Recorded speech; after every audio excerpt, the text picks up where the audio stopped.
I think આપણી પાસે આજનો દિવસ છે, કાલનો દિવસ છે. Let us look at that a little for the context of Sumit. કે ખરેખર આપણે ત્યાં આ લીડરશિપની વાત કરીએ તો એક તો સુમિતની શું લીડરશિપ છે? એ તો આપણે કહ્યું ટ્રાન્ઝેક્શનલ છે, ટ્રાન્સફોર્મેશનલ છે, ઓટોક્રેટિક છે, બ્યુરોક્રેટિક છે, કોચ સ્ટાઇલ છે. તો એક તો બધા ટ્રાય કરી તો લખવાનું, પછી આપણે લંચ પર બાકીના વખતે મનીષ વાત કરીશું કે સુમિતની એઝ અ કલેક્ટિવ લીડરશિપ શું છે અને આ ત્રણની ઇન્ડિવિજ્યુઅલ લીડરશિપ શું છે. એટલે આમને કરિઝમેટિક કહેશો, આમને ઓટોક્રેટિક કહેશો, આમને ડેમોક્રેટિક કહેશો, શું લીડરશિપની સ્ટાઇલ છે અને એક તમારા હિસાબે શું ચેન્જ કરવું છે. I think finally what we want is to make Sumit an organization which is a dream organization. જે મેં ત્રણ જનરેશન જોડે કામ કર્યું, મારા ખ્યાલથી તમે બધા કેવી રીતે સુમિતમાં લાંબો ટાઈમ કામ કરો, ત્રણ જનરેશન કામ કરો, એનાથી આગળ કામ કરો, બધાની જોડે જે બધી મજા આવે. મારા ખ્યાલથી પુલિનભાઈ બોલ્યા એમાં શબ્દો કરતા પણ જે ઉષ્મા છે અને જે આનંદ છે અને જે આટલું વખત જોડે ચાલ્યા એની મજા છે અને એ છલકાય છે. અને એ આઈ વોન્ટ કે આપણે બધામાં એ આનંદ, ઉત્સવ, મજા છલકાય. અને આને જેમ કહ્યું કે આપણે આવા પ્રસંગો કરતા રહીએ, કારણ કે ઓફિસમાં તો કામ કરતા આવીએ છીએ, સવારે આવીએ, સાંજે જઈએ, પણ આવું કંઈક થાય જેમાં આપણે બધા ભેગા બેસીએ, કંઈક ડેમોક્રેટિક સ્ટાઇલથી વાત કરીએ, કંઈક આમાં કોઈ ક્યાં બોસ છે ને અહીંયા ક્યાં કોઈ સબોર્ડિનેટ છે, અહીંયા આપણે બધા ભેગા છીએ ટીમ મેમ્બર્સ તરીકે. અને એવા વાતાવરણમાં કોઈક નવા આઈડિયાઝ આવી શકે, એવા વાતાવરણમાં ટ્રાન્સફોર્મેશન થઈ શકે, એવા વાતાવરણમાં સુમિતમાંથી આપણે કંઈક આગળ એવું ઓર્ગેનાઇઝેશન બનાવીએ જે કાલનું રિલાયન્સ હોય, કાલનું ઇન્ડિયાની ટોપ ઓર્ગેનાઇઝેશન હોય. અને આઈ ફીલ એના માટેનો જે જરૂરી સામાન છે તો અહીંયા છે. I think these are the people, we are the people who could make the difference, we are the people who could take organization to a different height. So એક તો આ લીડરશિપ સ્ટાઇલની વાત કરી અને આઈ થિંક આ જે ડાયલોગથી શરૂઆત થઈ છે, ડાયલોગ ચાલુ રાખીએ કે કઈ લીડરશિપ સ્ટાઇલ આપણા માટે સારી છે આવતા થોડા વર્ષો માટે. દરેકની ઇન્ડિવિજ્યુઅલ સ્ટાઇલ લીડરશિપની શું છે, એમાં કંઈક તમારું સજેશન છે કે આની જગ્યાએ આવું કરો તો બહુ મજા આવશે, આના કરશે આવું કરશો તો આપણો ગ્રોથ બહુ સરસરાટ ચાલવા માંડશે. તો એની વાત કરીએ. અને પછી મારે જે મારી વાત કરવી છે આ લીડરશિપની ઉપરની એ કે બે ટાઈપના લોકો કામ કરતા હોય છે કોઈ બી ઓર્ગેનાઇઝેશનમાં. એક તો એ કે જે જોબ કરતા હોય છે અને ઘણા લોકો જોબ કરતા હોય છે, પણ એક લોકો એવા છે કે કરિયર બનાવતા હોય છે. એટલે જોબ ને કરિયર વચ્ચેના ડિફરન્સની વાત કરવી છે. અને આમાંથી હું કહું છું ત્યારે I want each one of you to think કે ખરેખર જોબ કરીએ છીએ આપણે કે અહીંયા તમે તમારી કરિયર જુઓ છો અને એમાં કંઈક શિફ્ટ થઈ શકે. એટલે જો જોબ કરતા હો તો એમાંથી કરિયર તરફ જઈ શકાય. હવે 4-5 ચીજ છે જે મારા હિસાબે જોબ અને કરિયરને ડિફરન્શિએટ કરે છે. પણ તમને લોકોને શું લાગે છે કે જોબ શું ને કરિયર શું અને એમાં શું ઇસેન્શિયલ ફરક છે? તો આઈ થિંક મારે જે 4-5 કહેવા છે અહીંથી આવે તો વધારે મજા આવશે. તો open to all of you કે જોબ શું હોય છે, કરિયર શું હોય છે અને શું મેઇન ફરક એમ. અને પછી આપણે કહીશું કે ઈચ વન ઓફ યુ મારા ખ્યાલથી how do we make the transformation happen? We start with this dialogue and then continue it. And then how do we move from wherever we are to where we want to be? એ શું journey આપણે અહીંથી શરૂ કરી આજની દિવસથી, તો આપણે જે આજનો ઇવેન્ટ કર્યો એ લેખે લાગશે એમ, તો એ સાર્થક થશે, તો આપણે જે આ કર્યું છે એ ખરેખર એક મોટું રિઝલ્ટ બનીને આપણને કામ લાગશે. તો એ શું છે? તો જોબ અને કરિયર ક્વિકલી શું એમાં તમને લોકોને લાગે છે, શું ફરક છે? જોબ એટલે જે 9 વાગ્યા અને 6:30 વાગ્યાની રાહ જોતો હોય. ક્યા વાત હે, ક્યા વાત હે, ક્યા વાત હે, વાહ ભાઈ, મસ્ત શરૂઆત કરી. જોબમાં શું છે 9 થી 5:30 અને પછી કે કેટલું કામ કરવાનું, આમાં આટલો પગાર છે આટલું કરવાનું, ટ્રાન્ઝેક્શનલ વાત છે. ભાઈ પેલું એક જણે જેમ પહેલામાં કહ્યું હતું કે તું મુझे खून दो मैं तुम्हें आजादी दूंगा, તો એક ટ્રાન્ઝેક્શનની વાત હતી. આપણે કહીએ છીએ ભાઈ પગાર આપો છો અને કામ લો, આ બીજું શું? એમાં આ જોબનું ટિપિકલ મેન્ટાલિટી છે. અને 9 થી 5 કે જે બી છે એ કરી લેવાનું અને પછી તમે તમારો રસ્તે હું મારો રસ્તે. તો જે આ મેન્ટાલિટી છે એ જોબની છે 9 થી 5 ની. એમાંય શું પાછું 9 થી 5 હવે કે 9 વાગે પહોંચી જવાની જરૂર છે નહીં ને. એમ સુરતભાઈ નું ધ્યાન ના હોય 9:30 પહોંચો ને, આપણે તો મિનિમમ આપવાનું અને મેક્સિમમ લેવાનું. અને એ ટ્રાન્ઝેક્શન છે કે આપણે બને એટલું જો ઓછું કામ કરવાનું, આમાં કે બહુ મહેનત ના કરવાની હોય, આપણી નોકરી ના જતી રહેવી જોઈએ, એટલું મિનિમમ કરી દેવાનું કામ. અને 5, 5:30 પતે એટલે પછી નીકળી જવાનું. પછી કામ તો પછી કાલે છે ને, આપણે કઈ બધું આજે ને આજે પતાવી દેવાનું, તો કાલે નોકરીનું શું થશે? That is one approach which is job approach. અને કરિયરનો શું અપ્રોચ છે? એક્ઝેક્ટલી ઓપોઝિટ, કે સમયનો કોઈ ફરક જ નથી પડતો.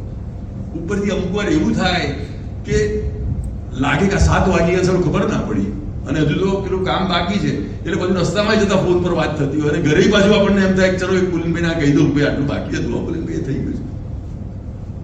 અને એમાં ઓર્ગેનાઇઝેશન કરતા એ ઇન્ડિવિજ્યુઅલ માટે કેમ કામનું છે આ? કારણ કે જ્યારે તમે 9 થી 5 ઘડિયાળ જુઓ છો ત્યારે તો એક મિનિમમ આપીને છૂટા થઈ જાઓ છો. પણ જ્યારે તમે કરિયર તરીકે આખું કામ કરો છો, જ્યારે તમને સમયનું ભાન નથી રહેતું, તમને એમ થાય છે કે મારા પાસે જે છે બધું આપી દઉં, ત્યારે તમારી અંદર કઈ ખીલી જાય છે. અને એ ખીલી જાય છે એ જ મેન છે. અને એ જ તમને એક તમારા જે જીવનમાં કરવું છે એનું એક જોબ ભાગરૂપ બની જાય છે કે તમારે લાઈફમાં આ કરવું છે. અને લાઈફમાં કરવું છે એના માટે જોબ ઇઝ અ સીડી, એ તમને ત્યાં લઈ જાય છે. અને એ જ્યારે કરે ત્યારે તમે જે આપશો એ તો 100% આપશો, 500% આપશો. આપણે જે કોઈ બી ક્રિકેટર વર્લ્ડ કપમાં રમે ત્યારે થોડું જુએ છે કે આ મારે તો ઓછામાં પેલું પૈસા મળ્યા હતા, મારી બિડિંગ ઓછી થઈ હતી, અને મિતેશ ભાઈ વધારે બિડિંગ થઈ, ભલે એ મહેનત કરે, મારે શું કરે સેન્ચુરી લગાડવાની?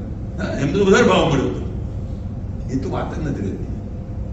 મારી પાસે જે છે બધું કેવી રીતે આપી દઉં? સો વન ઇઝ ધેટ કે 9 થી 5 આપીને છૂટા થઈ જવું, મિનિમમ આપીને છૂટા થઈ જવું, મેક્સિમમ લઈ લેવું ટ્રાન્ઝેક્શનમાં. આપણે તો એટલું જોવાનું કે કેવી રીતે ઇન્ક્રીમેન્ટના ટાઈમે એના મહિના પહેલા આપણે એકદમ સિન્સિયરિટી બતાવી દઈએ, માર્ચમાં પતી જાય, એપ્રિલમાં ઇન્ક્રીમેન્ટ આવે, પછી 10 મહિના આપણે શાંતિ 9 થી 5. એ એક હાઉ ટુ બી ચેન્જ. અને એ જે કરીએ છીએ એ કોઈ ઓર્ગેનાઇઝેશનમાં નથી કરતા. ઓર્ગેનાઇઝેશનમાં તો એટલા લોકો છે કદાચ એક કોઈ આમ થોડું વધતું ઓછું કરશે તો ખબર જ નહીં પડે. સુરતભાઈ તો પારખું નજર છે એટલે એમની નજરમાં કઈ છટકતું નથી, પણ છતાંય કેટલું છટકે માણસ. પેલી ચોરનારની ચા હે ને, જોનારની બે, તો એ તો છટકી જશો, પણ પોતાનાથી ક્યાં છટકશો? એને પોતે જે કામની સમયની કોઈ ચોરી કરી હશે, જે પગાર લીધો હશે પૂરો ને કામ ઓછું કર્યું હશે, એ અંદર કેવી રીતે સૂશો? રાતે સૂતી વખતે તો કંઈક ને કંઈક પોતાની જાતને જવાબ આપવાનો છે. મિરરમાં જોઈએ ત્યારે પોતાની જાતને જોવાની છે, કઈ વ્યક્તિને તમે જોવા માંગો છો, અને એ વ્યક્તિ તમે છો કે નહીં. એ કરિયર વાળા છે. જોબ વાળા 9 થી 5, 6 મિનિમમ જેટલું થાય એટલા વાળા છે. બીજું શું?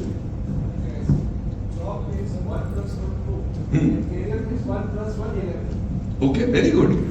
એટલે જોબ કહે છે કે ઠીક છે, આ તો 1 + 1 2 થાય, અને કેરિયર એવી છે કે જિંદગી ખીલી જાય, 11 થઈ જાય તમારી. એ કેવી રીતે? કારણ કે તમે આપો છો એટલું કે તમને પગાર કરતા કંઈક બહુ વધારે મળે છે. તમારી જિંદગીમાં જે કરવું છે એ કરવા મળે છે. એ થાય ત્યારે તો શું મજા આવી જાય.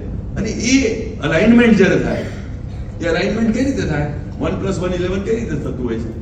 હું ને રણના 1 + 1 હોઈએ, પણ જો કપલમાં મેચિંગ ઓફ વેલ્યુઝ હોય તો કેવી રીતે 11 થઈ જાય?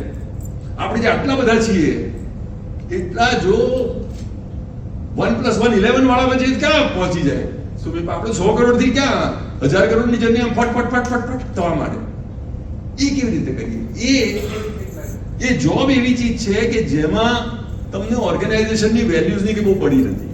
આપણે નોકરી કરી લીધી, જે 2-3 વર્ષ નીકળ્યા એ, અને પછી આપણે કોઈ બધી જાતની ફિકર કરવાની જરૂર નથી. અને 1 + 1 11 ત્યારે થાય છે જ્યારે ઓર્ગેનાઇઝેશનની વેલ્યુઝ તમારી વેલ્યુ અલાઈન થઈ જાય છે. હું સુમિપિયન છું એમ. જ્યારે તમે એક ઓર્ડિનરી એમ્પ્લોયમાંથી સુમિપિયન થઈએ છીએ આપણે બધા, કે આપણે બધા હવે આ કોમન ફેક્ટરથી આવ્યા છે. ઇન્ડિયન જર્સી પહેરીએ છીએ એના જેવું. Then we become a team. How do we become a team? How do we all become સુમિપિયન? એ જે છે ત્યારે 1 + 1 11 સર્જાશે. એટલે જે કરિયર વાળા છે એ દે મેક 1 + 1 11, અને જે જોબ વાળા છે એ તો 1 + 1 કે તમે આટલું કર્યું, મેં આટલું કર્યું, પતી ગઈ વાત. So that is second. બીજું કઈ થર્ડ?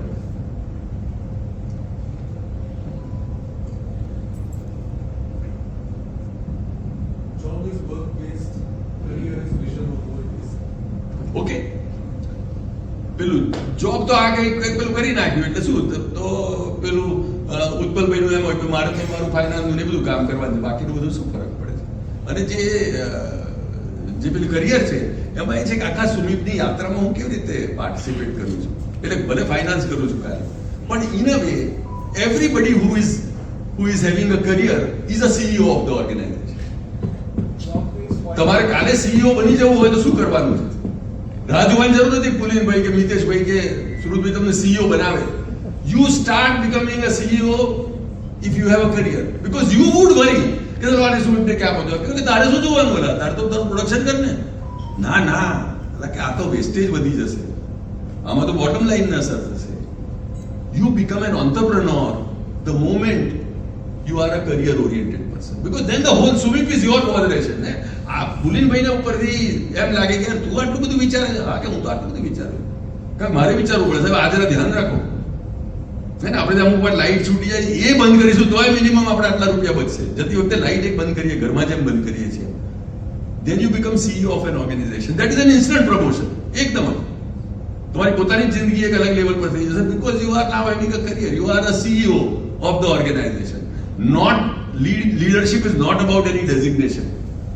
હે ને, ડાયરેક્ટર કે મેનેજિંગ ડાયરેક્ટર કે ચેરમેન થાય ત્યારે લીડર છે એવું નથી. લીડર એટલા માટે છે કે આપણે અહીંયા નક્કી કર્યું છે કે હું લીડર છું, હું CEO છું, હું માલિક છું, મારી કંપની છે. કાલે ઉઠીને હું બીજું કંઈ કરીશ લાઈફમાં, એ જે ઓનરશિપના ભાવથી જે શીખ્યો હોઈશ. હું જ્યાં આવું એડવાઇસ કરું છું ત્યાં પહેલા તો એ જોઉં છું કે મારી પાસે ખાલી ઇક્વિટી નથી આ લોકો 3 જેટલી, પણ ઓનરશિપમાં હું 1% ઓછો ના હોવો જોઈએ. એમને જેટલો જીવ મળે એટલો મને મળવો જોઈએ. જો 2 રૂપિયા જાય તો, અને જેટલું 100 કરોડ પહોંચે તો એમને આનંદ થાય ના, કે 100 કરોડ આનંદ મને થવો જોઈએ. ત્યારે એ પાકું છે. એ બધાનું આપણું ભેગું છે કે આપણે બધામાં પોતે CEO છીએ, આપણે નક્કી કરવાનું. કોણ નક્કી કરી શકે? આપણે ક્યાં ઇક્વિટીના મોહતાજ છીએ? ઇક્વિટી મળે ના મળે, ડેઝિગ્નેશન મળે ના, હું તો CEO છું અને રહેવાનો છું, અને એ કોઈ લઈ નહીં શકે મારી પાસે. એ જે કરીએ તેને કરિયર છે. પછી ક્યાં જોબનું આપણે કરવાનું, પછી ક્યાં ડેઝિગ્નેશનની ફિકર નહીં, પછી ક્યાં પગારથી આપણે લિમિટેશન થયું. So that is one. એમને કહ્યું ખાલી આપણે જે કામ કરીએ છીએ એ નથી. when we raise to the level of the whole organization, whole team, whole nation, ક્રિકેટમાં રમતા આવીએ તો હું તો ઇન્ડિયા છું, અને રોહિત શર્મા કે થોડો રોહિત શર્મા એકલો છું, પછી તો જ્યારે ત્યાં રમે છે ત્યારે બેસતા આઈ એમ ઇન્ડિયા. એ કેવી રીતે આપણા બધા? પછી anything else?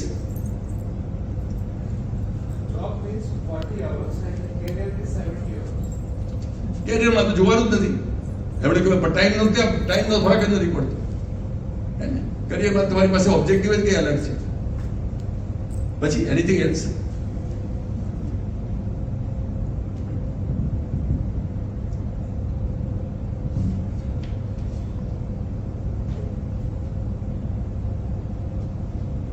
I would want you to think through this. અત્યારે ભલે આપણે 4 વાત કરી, હજુ આપણે પુલિનભાઈ સાંભળવાના છે, આગળનો પ્રોગ્રામ છે. આઈ ડોન્ટ નો સચિનની કઈ ડિટેલ વધારે છે, પણ આ વિચારતા છે. અને આ વિચારતા રહે ત્યારે એક શોર્ટ ટર્મ ને લોંગ ટર્મ આના સાથે કે જોબ હોય ત્યારે શું કે એનાથી વધારે પગાર મળ્યો ને ભાઈ, ચલો પતી ગયું. આપણને ઇન્ક્રીમેન્ટ અહીંયા 10% મળે છે, ત્યાં તો પગાર ડબલ થઈ જાય છે, ચલો નીકળ્યા. એટલે આપણે જ્યારે શોર્ટ ટર્મ વિચારતા આવીએ કે આના ઉપરથી આમાં તો મારે આવતા વર્ષે આટલો પગાર થઈ જશે, ત્યારે જોબ કરીએ છીએ. અને કરિયર ક્યારે કરીએ છીએ? જ્યારે લોંગ ટર્મ વિચારીએ છીએ કે 5-10 વર્ષ તો જોવા નથી, 3 જનરેશન જે માણસની જોડે આપણે કામ કરી શકીએ ઓર્ગેનાઇઝેશનમાં, પેલો એનો શું આનંદ હોય. એમ વર્ષો તો ક્યાં ગણવાના જ છે.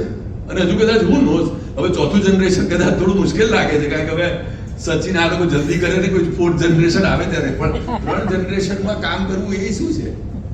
આપણે વર્ષ મહિનાની ગણતરી નથી રાખી. એ જનરેશન જતા ખબર ના પડે, આ તો આટલું થયું ત્યારે ખબર પડી. બાકી તો આમ પલક ઝપકતા સમય જતો રહે અને ખબર ના પડે. એ કરિયર જે જ્યારે તમે you become part of the organisation, કોઈ પગાર બીજો આપે કે ના આપે શું ફરક પડે? મારે જોઈતો નથી. મને તો અહીંયા એટલી મજા આવે છે, પગાર કરતા વધારે તો મજા આવે છે. પગાર કરતા વધારે તો મારી જિંદગીમાં જે કરવું છે એ પર્પસ સૌ થાય છે. પગારથી વધારે તો મને લીડરશિપ, જે મારે લીડરશિપ કરવી છે એ અહીંયા કરવા મળે છે. મારા આઈડિયાને માન મળે છે. અહીંયા હું આવું છું, ખીલી જઉં છું. અહીંયા સમયનું મને ખબર નથી રહેતી. એ છે એ બધું કરિયર વાળી વાત છે. Thank you so much. અને આઈ થિંક આ just introduction, but I think જે જોબમાં હોઈએ આપણે કેવી રીતે કરિયર તરફ જતા રહીએ. આ ડાયલોગ અત્યારે શરૂ કર્યો છે પણ આવતા આખા દિવસમાં આજે આપણે ચાલુ રાખીએ. અને યસ, લાઈક જોબ કેવી વસ્તુ છે કે તને એક પર્ટિક્યુલર વસ્તુ કરવા માટે આપવામાં આવે છે કે તમે આટલું કરી છૂટા થઈ જાઓ આ ટાઈમ માટે.